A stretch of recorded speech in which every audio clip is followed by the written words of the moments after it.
deportation.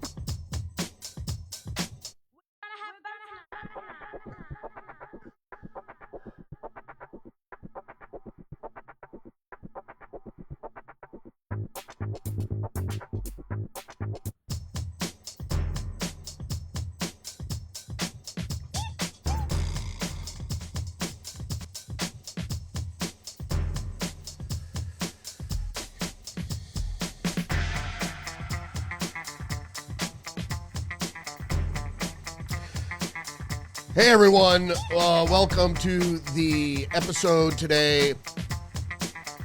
Rudy's Revelation, finding revelation in the news and meaning in media. Thanks for joining me today. It is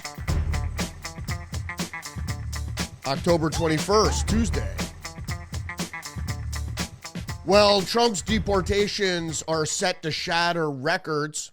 By the end of the year, it's going to be over 600,000 forced deportations. Over 1 million self-deportations. And also we're going to re-examine monarchy.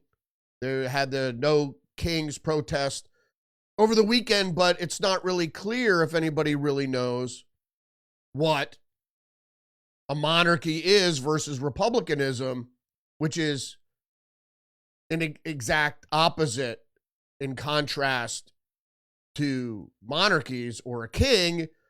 It was actually the Republicans and people that wanted a republic, power to the people, that wanted to depose the existing monarchies at the time. So let's just visit that really quickly for a second. So, monarchy government versus Republican government. Technically, monarchy government isn't really a government. It's a kingdom. So currently you do have monarchies overseeing nation states, but back in the day, the territory was referred to as a kingdom. What's the difference between monarchism and republicanism? A monarchy government is a system in which a single ruler, and that's why monarchism and monarchies are on the right, because that's where individualism lies. So it's a government in the system where a single ruler, usually a king or a queen, holds all the power and authority. Supreme authority, if you will. They are the sovereign. So you can think about sovereignty in terms of, when you think about sovereignty, or the sovereign, it is the one who holds ultimate power. Like in the United States and free democracies or republic, it's really the people that hold the power. I mean, it's decentralized power, but since you have individual liberties and such, you maintain a certain sense of sovereignty, and as a collective, the electorate holds sovereignty, supposedly, in a republic. In contrast, Republican government is a system in which the power is held by the people through elected representatives. And, well, you have to understand a little something here, too, is that not always elected representatives. So Rome had a republic, right? And so they were senators appointed to regions who would meet with the denizens, the citizens, supposedly, and get their input on how to run the republic. So they weren't always elected. So that's not necessarily correct. But they go on to say, while monarchy government is often hereditary and based on a royal bloodline, if you even know what that means, a Republican government is based on democratic principles and the idea of popular sovereignty, as I just mentioned. Popular sovereignty is that the populace contains the sovereignty, where the sovereignty lies. Now, I'm not going to digress into royal bloodline, but you have to know exactly what that means and how it also relates to eugenics and other breeding schemes. So it goes on to say monarchy governments tend to be more centralized and authoritarian, while Republican governments are typically more decentralized, good, and focus on individual rights and freedoms of the people that make up the popular sovereignty. I'm not going to even read the last bit there because it buys into this no kings thing. It really, the key difference lies in who holds the power realistically and how it is exercised within each system. But the power in republics is held by the people. And in a modern democratic republic, that's what they didn't put there, is in a democratic republic, your representatives are elected, while in a non-democratic republic, your representatives are appointed for your district. So the reality behind this is whether or not no kings made much sense at all. Whether it was an accurate description, it wasn't really. As I mentioned yesterday, maybe it was to head off a dynasty where one of the Trump kids might get elected, or have several Trump children get elected as president. So that very well could have happened. But maybe that was the reason behind it. But the no kings thing is actually completely opposed to republicanism, or is republicanism. No kings is republicanism. And monarchy, or having a king, is the exact opposite. Theoretically, opposite of a monarchy or a king. So that just, I mean, most people know that, but I just want to put that out there because I'm going to get into an article in just a minute where there's a young person who says, I want to bring a monarchy to the United States, but I'm a Republican. And those things just don't reconcile. All right, let's get into the headlines for today, Tuesday, October 21st. First from Fox News.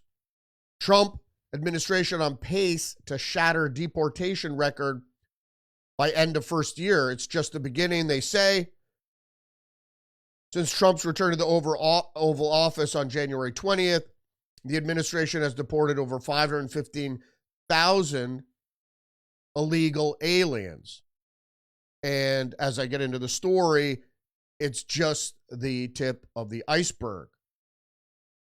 We're going to refer again to Department of Homeland Security Assistant Secretary Tricia McLaughlin, who told Fox News the administration is on pace to shatter historic records by deporting 600,000 illegals by the end of Trump's first year back in office.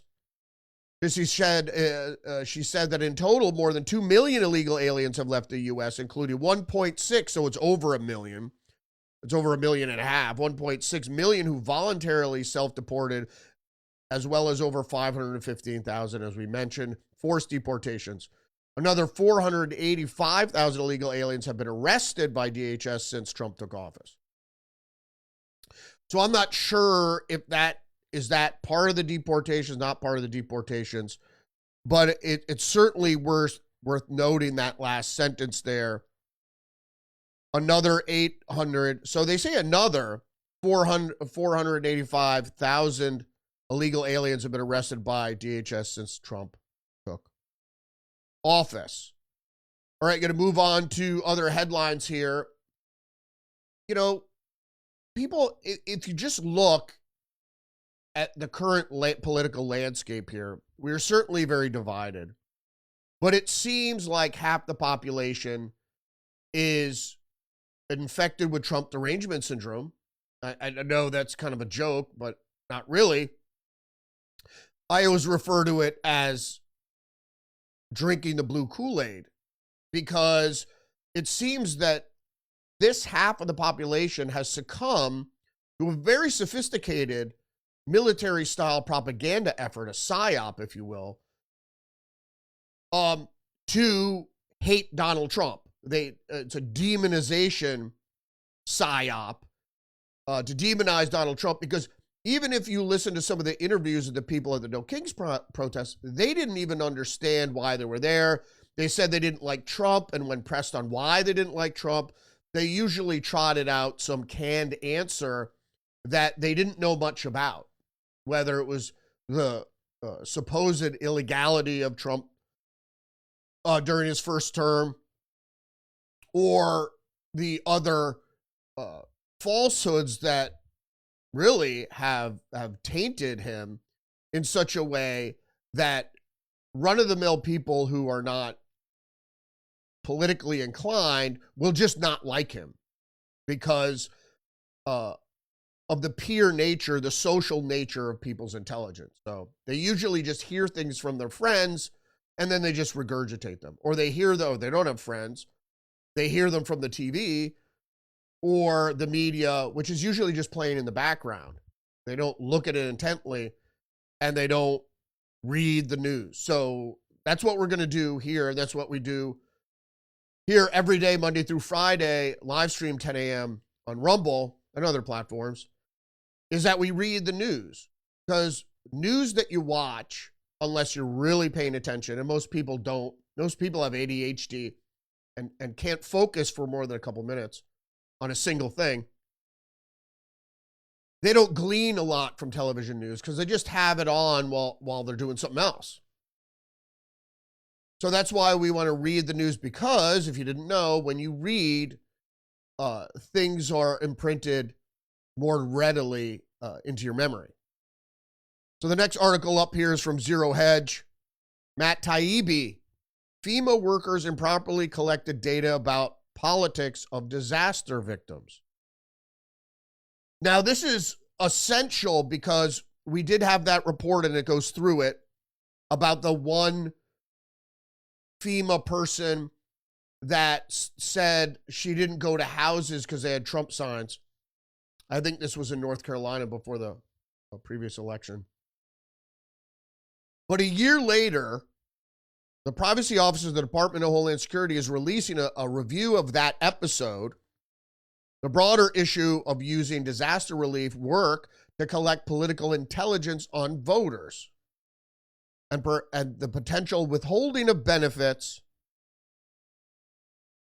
from some with strong beliefs, because the government, as we noted, is full with deep state minions, these liberal government workers that can never be removed or never changed or anything. Because I think if you work for the government, there should be a level of at least objective political ideas, and these people should be screened out if they're extremists. You could believe one way or another, but certainly not voicing it openly or any hatred for the other side, because you might very well end up working for an administration that doesn't share your political point of view. So it goes on to say, perhaps, unsurprisingly, the new administration found that more than just one isolated incident describing violations of the Privacy Act of 1974, which, with few exceptions, bars collection of information about First Amendment protected speech like political signage. Most tellingly, DHS investigators found, in a near exact parallel to trends in pro-censorship programs, they're talking about what the government did under Biden in social media and so forth and so on, that a lot of the political controversy surrounding FEMA aid grew out of the vague way in which the agency's Disaster Survivor Assistance Field Operators Guide was written. Goes on to say FEMA's actions were not limited to the Hurricane Milton disaster relief efforts in 2024, and that's where they were talking that hurricane that turned into a tropical storm that mysteriously hovered over a section of North Carolina for a day. I'm talking about that episode. And also, I believe it was Milton that was in Florida. Some examples cited October 2021, Homer had a sign that stated, then this is going a few years back, but in the Biden administration, so homeowner had signs stated that this is Trump country. September 2021, a lot of political flags, posters, etc. Fuck Joe Biden, MAGA 2024, Joe Biden sucks, Trump 2024. We do not recommend anyone visiting this location. November 2024, there was a political flyer, so I didn't leave a FEMA brochure. So there is evidence of a pattern of political behavior of not going to someone's house because, again, they drank the blue Kool-Aid, they succumbed to the military grade psyop, that people that like Trump are not going to be receptive to maybe these liberal government workers that were there. Like you said, like we've said previously, the demonization campaign was very successful. So it's not only that they don't like Trump, they don't like Trump supporters. They don't like anybody with a MAGA hat. They don't like anybody that's even conservative. It's intolerant, it's intolerable, and expressing the fact that they're intolerable.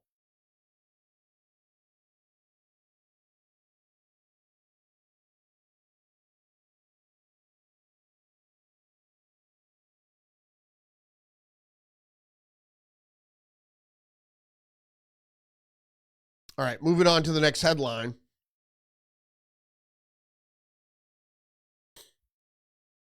New York Post. This is other breaking news. I think it broke yesterday. Yeah, early yesterday. Trump can deploy National Guard to Portland, Oregon. Ninth Circuit Court rules in major legal victory. Now, you might have heard this a lot also, is that Trump, they keep calling Trump, you know, what he's doing illegal and how he governs as illegal and all this stuff. The reality is that's not true because, as many people have noted, Jesse Waters, for one, if you happen to watch The Five or his show, is that every time he goes to the Supreme Court, or actually even in appeals courts, he wins and wins and wins and wins. Because he's right. The funny thing is that's maybe why they call him authoritarian, is the president is the chief executive of the country, and he has supreme authority. And that's when Nixon came out and he goes, well, if the president does it, it's not illegal. In some cases, that's true because he has supreme authority. So can he deploy the National Guard? Yes. Can he issue executive order? Yes. Can he do this? Can he do that? The answer is continually yes, yes, yes. That's how he could take classified documents when he left office, because he can. No other person within the government can, but the president can. Also, an executive authority is pardon and commuting. So you might have heard recently that Trump commuted the sentence of George Santos.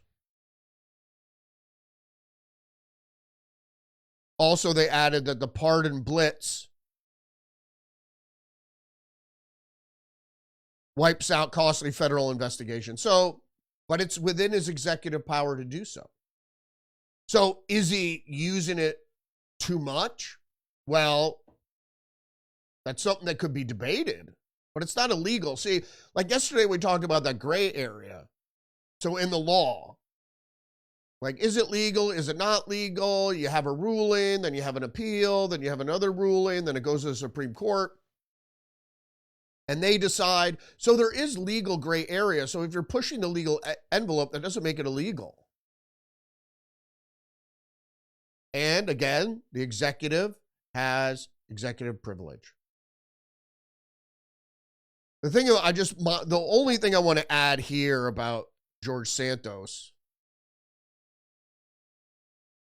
is that, so he was convicted. First of all, this whole thing started that they found out that he lied on his resume, so to speak. So it's considered fraud because you defrauded political donors by saying you're somebody that you're not. And including defrauding the Republican Party. You'd also defrauded your voters. And there was a case, I believe, of impersonation. Identity theft, I guess. I happen to like George Santos. I think he's gay. I don't think that really matters to me because he's just a regular guy, a nobody, basically, a grifter that, would you say it's a con? He had a good story. To me, he had a good story. I don't think people should lie. I don't like dishonesty, but to be honest with you, he was a nobody. He shaped himself into be something that he really wasn't, and he still got elected. I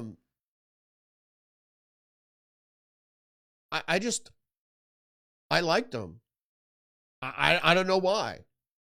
It wasn't because he was a good dresser or that he had a con or a grift or whatever. I don't know. Maybe that's why he ended up getting elected, because he's likable. I usually don't fall into that trap, but I think it also had to do that at the time, that district in New York was Democrat. So he won in a Democrat district. And maybe that says something for his personal skills.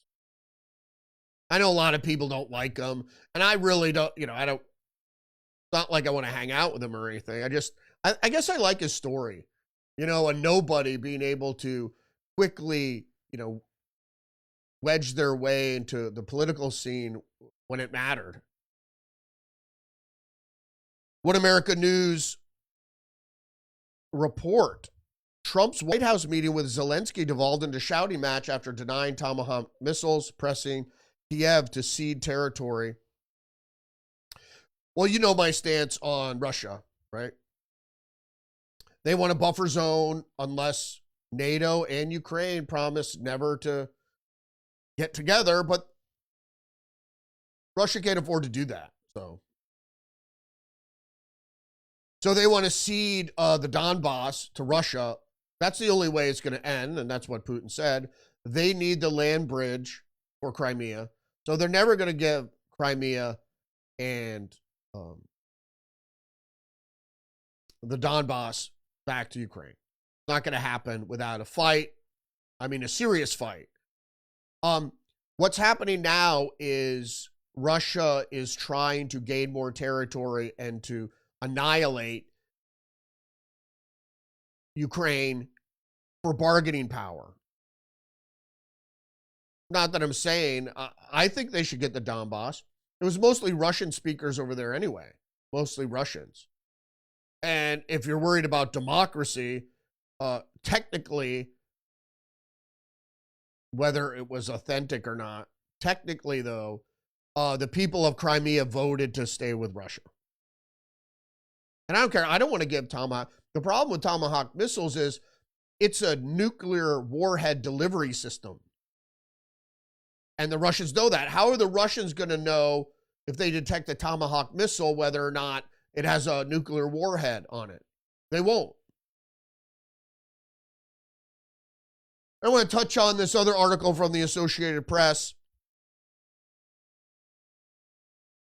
Supreme Court will decide whether people who regularly smoke pot can legally own guns. So here's my deal with this. Hopefully they'll rule constitutionally, because it's expressed in the Constitution that, well, maybe it's not expressed. It is definitely not expressed in the Constitution that people who may or may not do XYZ can exercise their constitutional rights. You know what I mean? So because for me personally, as a libertarian, this should go for alcohol as well. Or even more especially, alcohol and firearms really don't mix. I don't know if there's any evidence that people that are, wasted from smoking weed or eating gummies or whatever, whether or not they have this same general disposition as somebody who's like drank a fifth of vodka. So I think this is going to be an unfair ruling if they say you can't smoke pot and own guns.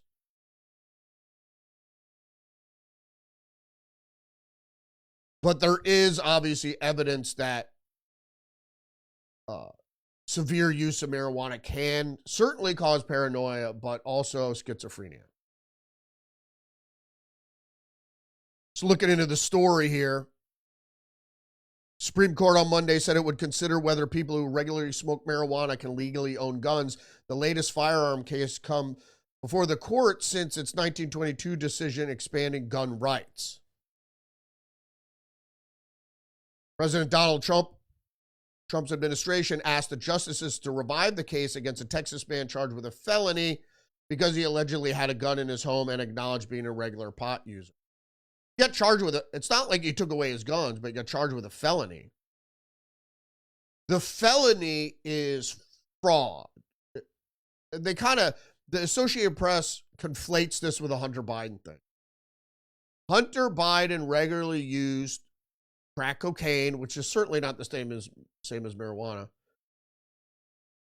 And when he filled out the form to purchase the gun. So on the form, it says, do you regularly use illicit drugs?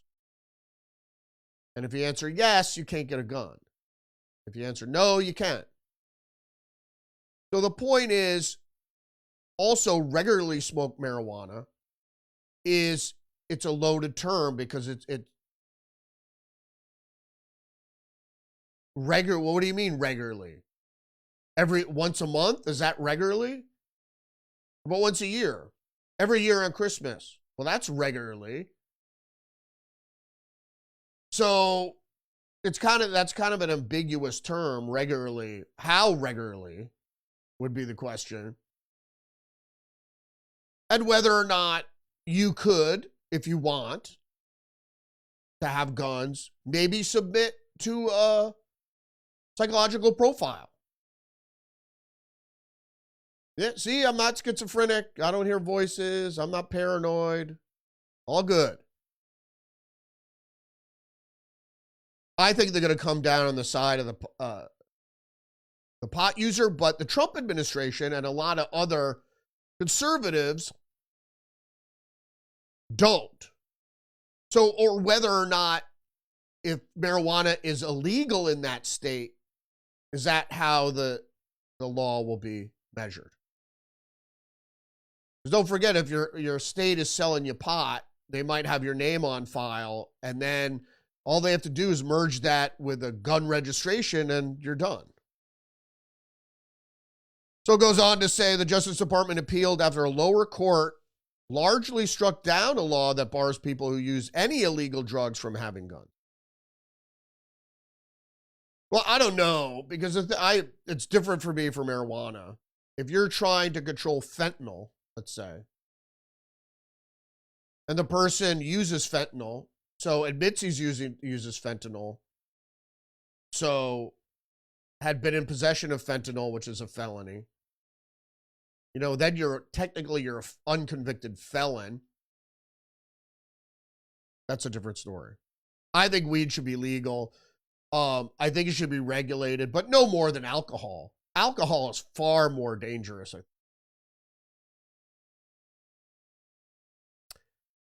And then it goes on lastly to say they asked the court to reinstate a case against Ali Daniel Hemeni. His lawyers got the felony charge tossed out after the 5th District Court of Appeals, 5th District Court of Appeals found that the blanket ban is unconstitutional under the Supreme Court's expanded view of gun rights. The appellate judges found it could still be used against people accused of being high and armed at the same time, though, which I think is correct. Yeah, owning guns, using guns. I don't think, the problem is I don't believe you need hand-holding by the fucking government. The government should impose reasonable and rational law and enforce that law. And then you have the judge, obviously, to determine how severe any punishment should be, given the case. But I think they should allow people to, like I said, what's regularly? Once a month? Once a day? I mean, that's kind of a hard thing to define. I hope, the problem is Amy Coney Barrett, she's an authoritarian, is that they rule that you can. I think it should be dependent on the state. If you're going to do that with abortion, you should do that with this. And with marijuana. I don't think there should be federal law against marijuana. I think they should take that away. And leave it up to the states. And the same thing with this.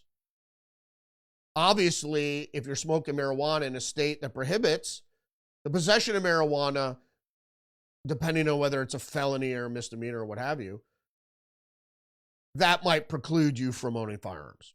So that's something, it's a little close to my heart. I don't think it should be restricted. But I just think people should be reasonable in the way they approach the rights of people, dependent on their behavior and their mental ability, really. And maturity, let's even say, whether someone's an adult or not. So I think there's a lot of variables there. But I think adults that don't have any prior felonies, really, should be allowed. I mean, what are you going to, then you're starting to scrutinize the behavior of individuals. So a guy that drinks a quart of vodka a day can have a gun, but the guy that smokes pot once a month can't. It's not fair and rational. So if you didn't see this over No Kings, this post-millennial actor, Robert De Niro calls Stephen Miller a Nazi, claims Trump will not leave the White House at end of term. So this guy is whacked. He has lost his marbles. I don't know. The problem is, I think with Robert De Niro, he's kind of a recluse. So I think if you're a recluse, or if you were a recluse, many people had to be recluse. During COVID, I think, was the single most traumatic thing that happened to the world, to the United States, even greater than 9/11. But he claims it's still, if you saw the interview, he claims that Stephen Miller was a Nazi. And then he said, and he's Jewish, so he should be ashamed. Right? Which is the weirdest thing, because then they had a panel of Jews on Fox, and they said, this is just despicable. There's no reason to bring up or use the derogatory term of Nazi or Hitler against people in the 21st century that live in America. And don't forget, yeah, it's nationalist, but it's also socialist. So he went on to say, I guess he's the Goebbels of the cabinet, Stephen Miller. He's a Nazi. Yes, he is. And he's Jewish and should be ashamed of himself. I just find this hysterical. Because he was really a rambling idiot. And he kept saying, he's not going to leave. He's not going to leave. There's no way he's going to leave the White House. There's no way. Now, they used this in the first term. So I think he's stuck back in 2015. Because he's saying the same thing. And what happened in 2020? He left the White House. You even had the chairman of the Joint Chiefs of Staff, Milley, say Trump's not going to leave. He's not going to leave. We might have to remove him. And Robert De Niro says the same thing. He left. He packed up his stuff, including classified documents, and left. And these guys are living in the past. This doesn't work anymore. Sorry. Had to go off on that. So let's stick with the No Kings thing. You might have seen this. If you saw any footage of the protest, as the Federalist reports, make assassinations great again. Leftist demonstrators call for the murder of Trump. Of course, we saw it. We now live in a society where the left not only accepts but celebrates throngs of haters carrying signs calling for murder. Now, do you remember haters? You remember that the left was calling everybody haters?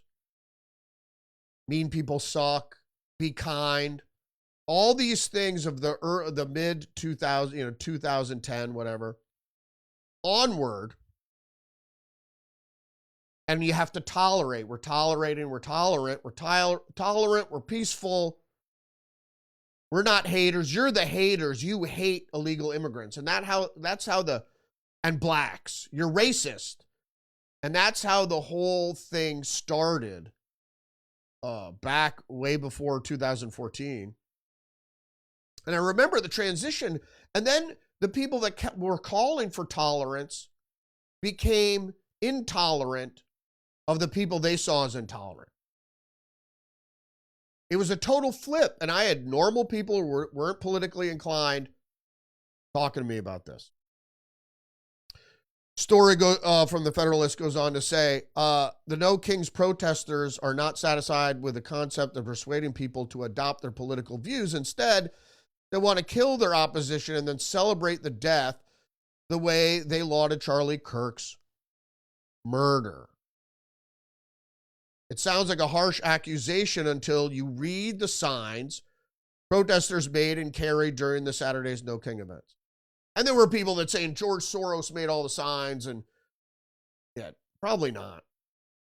They were most self-made. I mean, like I said, these people are the victims of the sophisticated psyop that they only had to see. They understand with elections, you only have to get 51% or 50% and then fraud the other half. Story goes on to say, though, many were straight calls for murder. Others were so vile, they call into question the sanity of anyone comfortably carrying such words, like the woman with a sloppy cardboard sign scrawled with a marker, which one heals faster, Trump's ear, Erica's heart, referring to Charlie Kirk's widow. These are sick bastards. And then Benny Johnson wrote, the so-called No Kings protest wasn't a protest. It was a coordinated and corruptly funded mass call for political murder. It's ginning up. It's ginning up the opposition the same way these knuckleheads did in all the color revolutions in Eastern Europe and the Arab Spring and all that. I could draw you the schematic if you want. We all know, especially the way they use Twitter and social media to get people out in the street and stuff with the sock puppets. And like I said, it's a military grade psyop. They've perfected and planned. They have billions of dollars to do this shit.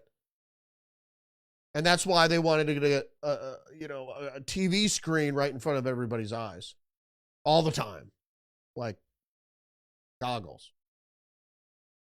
And also, I want to bring up this PJ Media headline. No Kings, rioters play act violence like commies and jihadists. And what are they talking about here? They're talking about that video, you might have seen the clip, of the little kid stabbing a hanging effigy of Trump with a sword, hitting it with a sword. It wasn't a piñata. It was a blown up effigy. And he was stabbing it with a sword. So here you have crazy leftists, extremists, teaching their children to demonize and then fetishize violence against another human being, murder of another human being.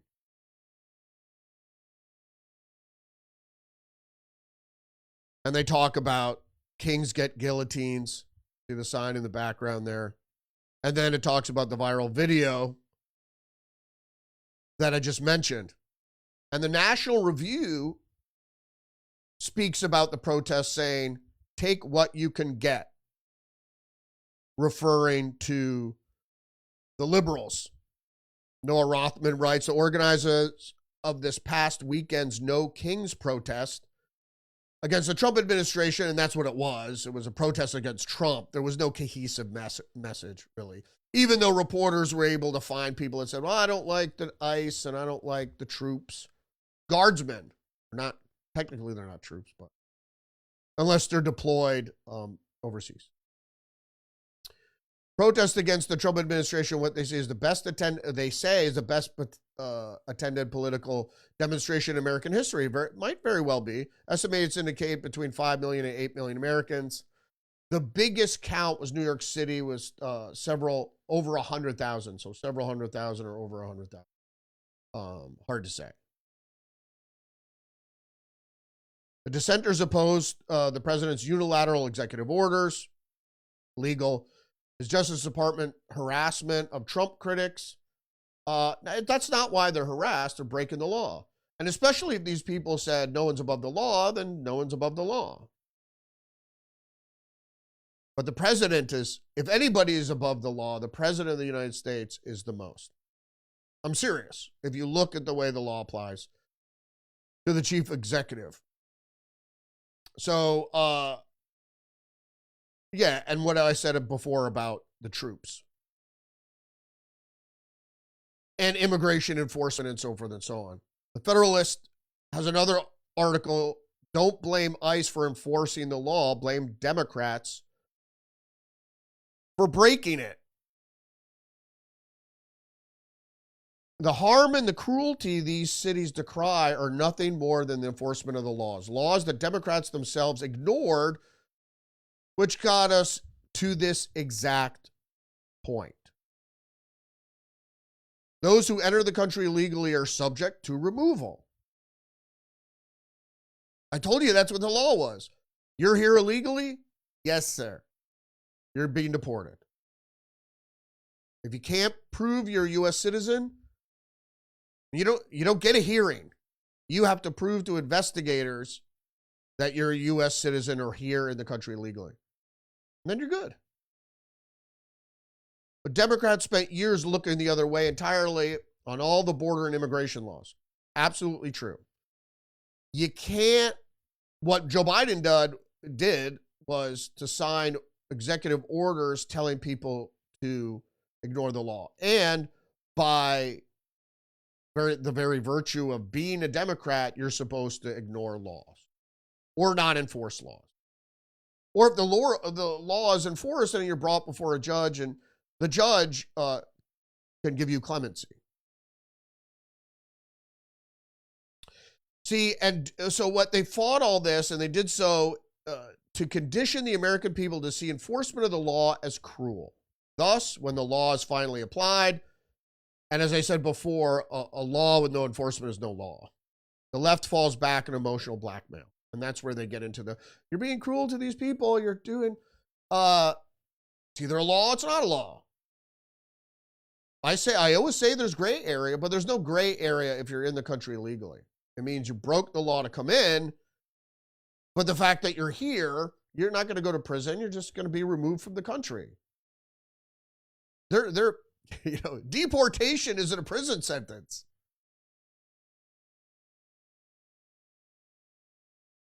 And then I want to get back to the No Kings protests for just a minute. So my wife loves Kenny Loggins. It's like her favorite. So you might have seen the video with the AI video with Trump in the fighter jet bombing the No Kings protest with excrement.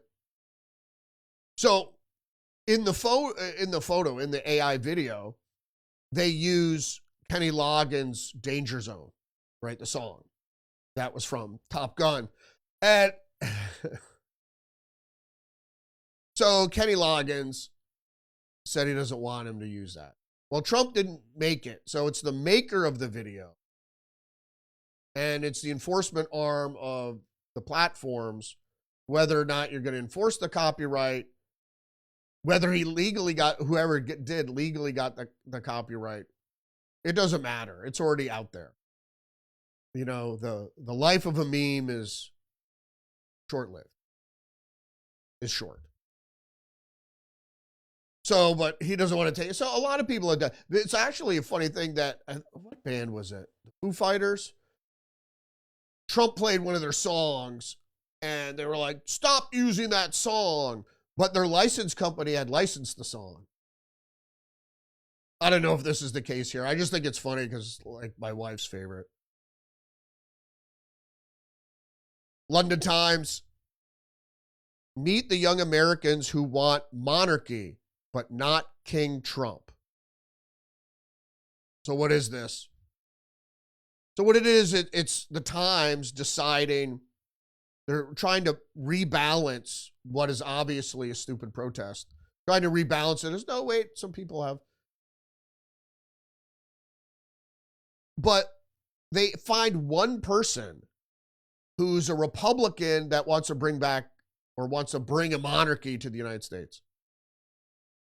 So the guy says, this guy, Eric Zerlipi, 21, who knows if he even exists. I am a big, because it doesn't have a picture of him. I'm a big R Republican because I am a member of the Republican Party, whatever that means.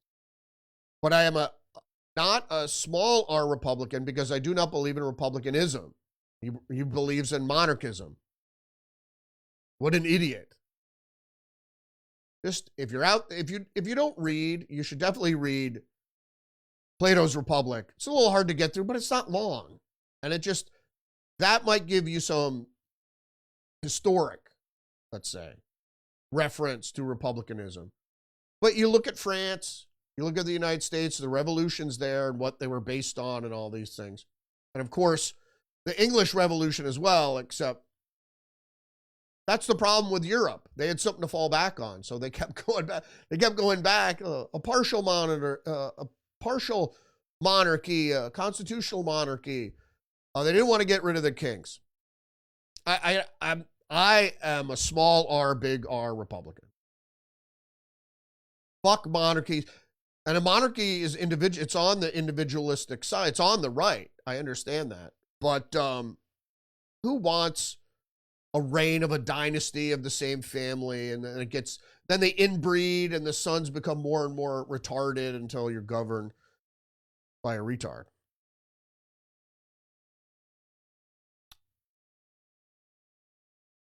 Moving on to the next article from the New York Post.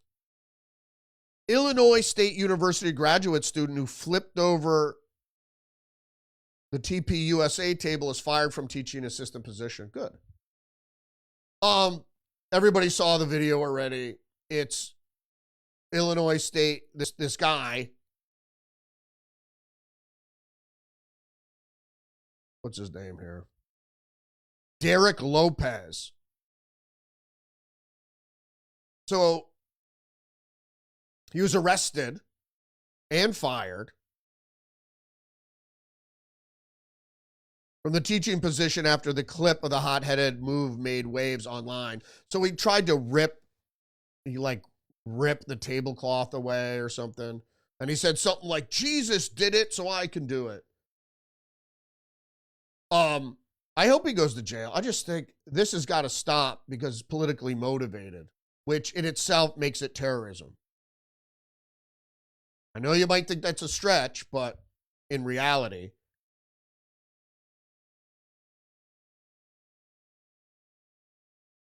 Just the News is reporting Beard's protests and addiction of revolution, Mamdani's time in the Muslim Brotherhood ruled by Egypt. All right, this is a little bit big. And I would have put it up front, but most people won't get it. So let's start with Obama. What the fuck was Obama doing in Pakistan for 2 years? I think he was 19 years old. He was just out of high school or whatever. Most people speculate that he was taken by the CIA and trained in the ways of the world. and built into the Manchurian candidate he was. Here we go again. Now, I want to draw some parallels here really quick. Invasions of Europe by migrants, there it was mostly legal, and you saw the outcome of that. But you ended up with, in London, and even as prime minister, but in London, having the UK's biggest city, so New York is the United States' biggest city, in London, having this Muslim guy elected mayor. How it happens, whatever. And I have nothing against Islam. I like holy people. I don't have to agree with you, and you don't have to agree with me, whatever. But the best way to explain this is John Brennan converted to Islam. Understand what the Hajj is all about. Understand the symbolism behind the Hajj. You have to understand what was happening that in any case. So Mamdani went to Egypt when the Muslim Brotherhood was running the country. And he studied there for a year. And as soon as the military came back into power, he fled the country. So what happened there? I don't want to talk about the fact that he endorsed this cleric that endorsed the blind cleric that was supposed to be the head of the 1993 World Trade Center bombing, which was run by the FBI. Check it out. So, but he was in Egypt studying with the new Muslim government of Egypt, militant. The Muslim Brotherhood is a militant organization, a terrorist organization. It's the same thing as Hamas. Extremist, right? So who cares about the Muslim imam? You got to know something about the 1993 World Trade Center bombing. It was the FBI. In any case, this is all intelligence shit. Right? They're taken to madrasas. They're learned in the way of, and they even talk about it, about revolution. So here you go. You have this guy, a Muslim communist, becoming mayor of the largest city in the United States. What do you think is going to happen? What it is? It's the spirit of revolution. So you turn the society against itself, which they've already had success. And this is all pushed by bigger players like China, the communists in China. It can't be denied. So New York City is going to vote. Democrats are in control of the city. They're going to vote, and this guy is going to be elected, of course.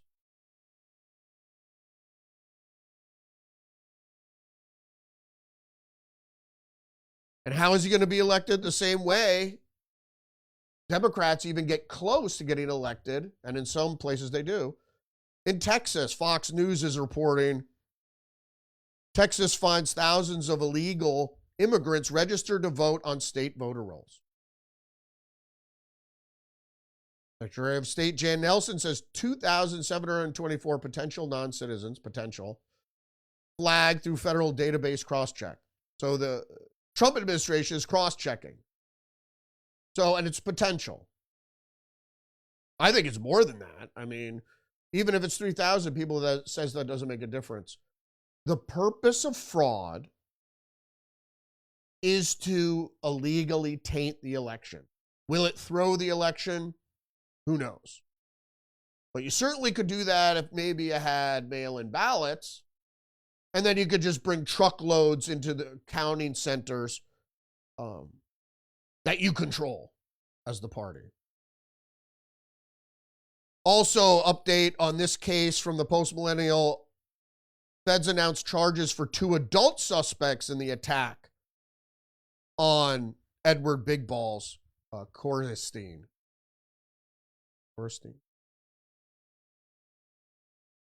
So Janine Pirro goes on to say, we're announcing that Lawrence Cotton Powell, who is 19 years of age, along with Anthony Taylor, who is 18 years of age, are now charged with assaulting Levin. And I hope they go to prison.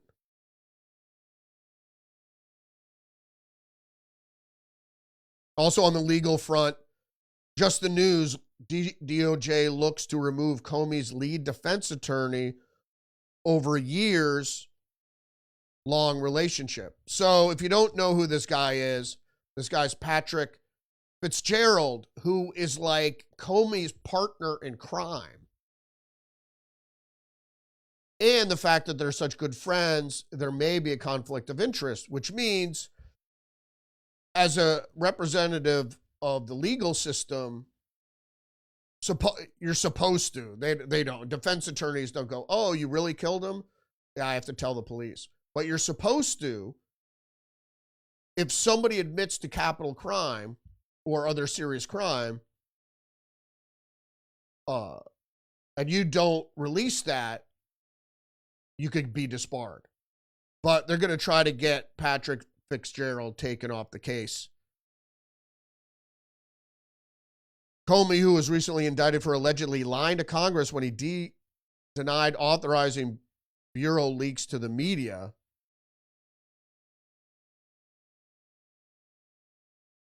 Yeah. He did a lot worse than that. He did a lot worse. He, as far as I'm concerned, he is a co-conspirator in the illegal classified server in Hillary Clinton's bathroom because he refused to prosecute that case. Obviously, of a high-level official, which is really involved in treason, and it's found out before an election year. You could have let the election go through, and then that would have given her immunity if she won. But if she didn't, she would have had to go, hopefully gone to prison. More Democrat ridiculousness. Karine Jean-Pierre insists it's not true Biden spoke way less to the press than Trump. The former White House press secretary recently defended Biden's mental acuity. So if you didn't know, she was on a couple programs, but she was on the podcast, The Bulwark, and she just lied. I mean, maybe she thought it was a podcast and it wasn't a big deal. Like, she would never have lied when I think she was on NBC earlier, where she also admitted that, oh, no, Biden was fine. We knew, he was an old guy, but when she talked to The Bulwark, she said he talked way less to the press than Donald Trump does. Way less. No, the host said it. And then she went on to say, Tim, that's not true. You're conflating all of it. That's what you are. No, first you're telling me that he didn't talk well about it. Then you're telling me he didn't talk at all. He didn't do either. He didn't talk very often, Miller went on to say. And he wasn't very good when he did talk.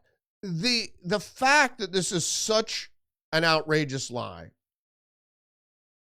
He sounded very old and feeble, the host of The Bulwark said. You got to be kidding me. For her to go out and say that on a podcast, let alone, she's a pretty famous person. I don't know if she would have said that in a TV studio. But she was trying to argue with this guy that she probably thought was beneath her. And he got the best of her. Because there's no way Trump talks to the press at least twice a day in gaggles. And he usually holds a presser after or before every major event. He talks to the press all the time. Biden was in his basement when he got elected, and then he moved to the White House basement. The Washington Free Beacon has the headline, "Awake to Remember, MSNBC bids farewell to its dying audience." What we saw at the MSNBC Live 25 Festival, enlightening and overpriced event, since it was the most overpriced event since the Kamala Harris book tour. So the reason I brought this up is, if you didn't know, Karine Jean-Pierre was a anchor, was a talking head, was a host on MSNBC before she became press secretary.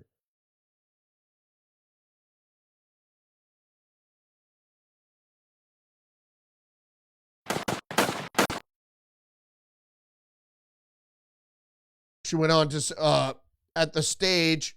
See, the only reason I brought this up in the first place was she used to be a host there, Karine Jean-Pierre, and their network, the MSNBC network, is being spun off, is failing already. But they do have these events where people come out and support, I don't know, the channel. They have to have a pep rally for the channel.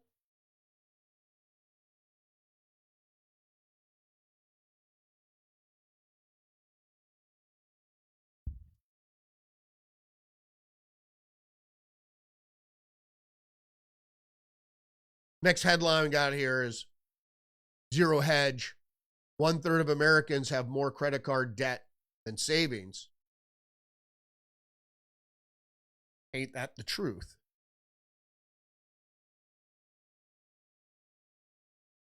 People aren't responsible with their money.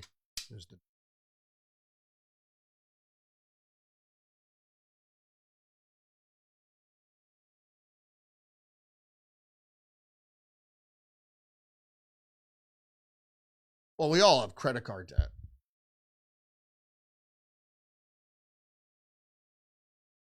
I try not to have any, but I just floated, let's see, I don't know, about $6,000 on 0% for 2 years. So it's free money. But I have more in savings. I mean, you got to balance it out. And the only reason that 6,000, it's not because I bought a new motorcycle or anything. It's, house repairs mostly. But that's a shame, because people aren't making enough money to keep up. A lot of people live behind their means, which is the reason for this figure. But realistically, everybody's got credit card debt. When I was younger, I had to supplement my income with credit cards, and a lot of people do that.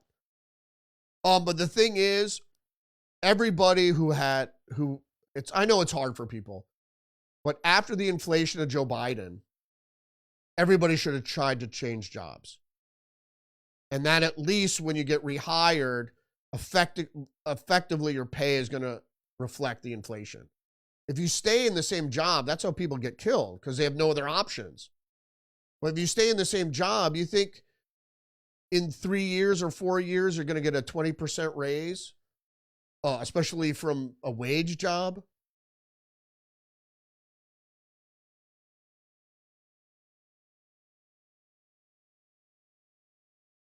Next headline from the Register: China blames U.S. for cyber break-in, claims America is the world's biggest bit burglar.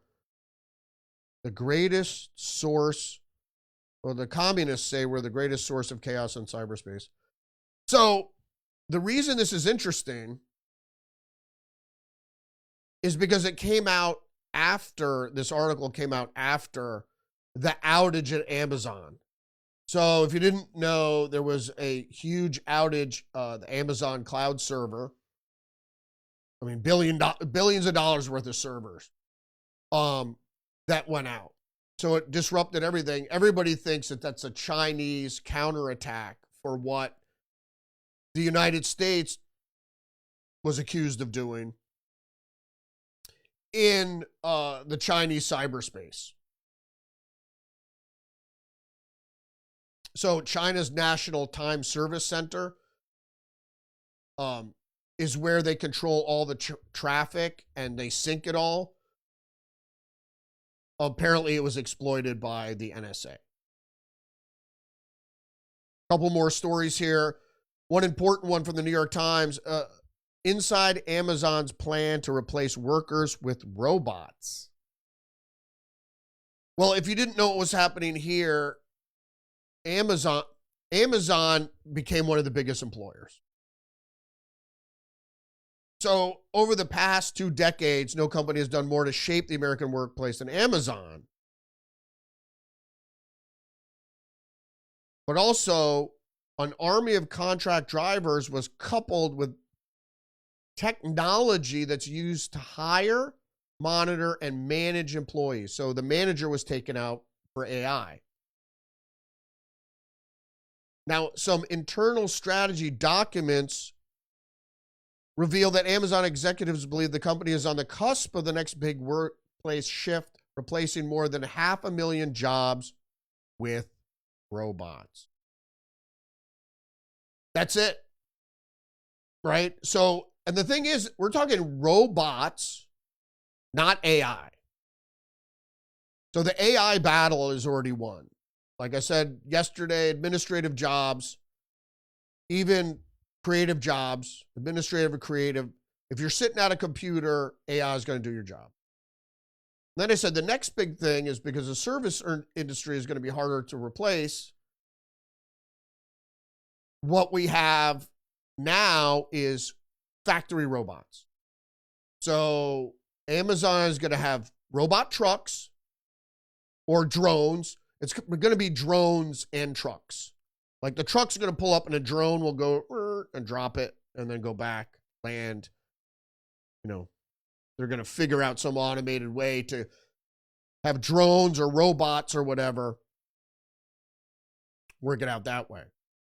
But now they're they're the nation's second biggest employer next to the federal government. But now they're going to start cutting those with robot jobs, with robots that do mostly the warehouse thing.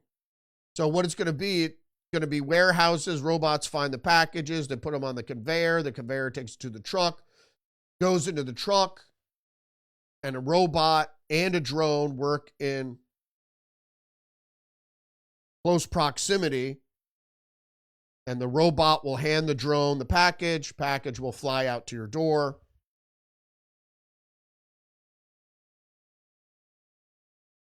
Futurism.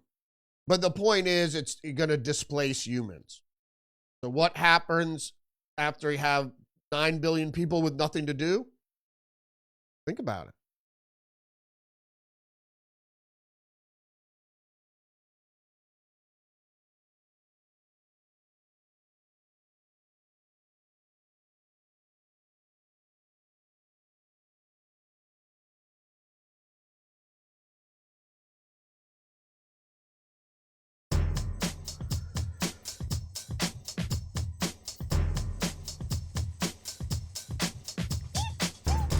Thanks for joining me today. Don't forget to engage the channel, like, subscribe. Leave a comment, share the podcast. Remember, you're under attack psychologically and biologically. Stay hip to the trick. Join me every day, Monday through Friday, 10 a.m., live on Rumble. And join me tonight for another edition of Tuesdays with Perry, episode 126, I think, where we'll be discussing a lot of the topics of the day. And maybe we'll talk a little bit about the Trump's new ballroom on the White House grounds. He just started tearing down part of the East Wing. Holy Trump, man. He wants to leave his lasting building legacy on the White House. After all, he is a builder, so. All right, thanks again for joining me. I'll see you tonight. If not, see you tomorrow. Peace out. Respect.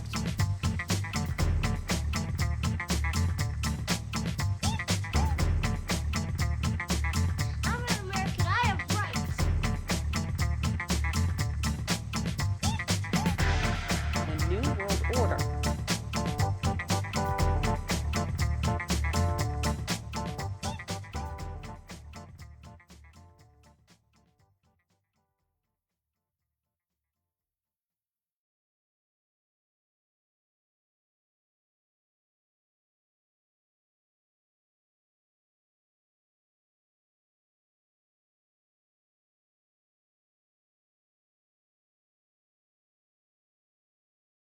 You can't handle the truth.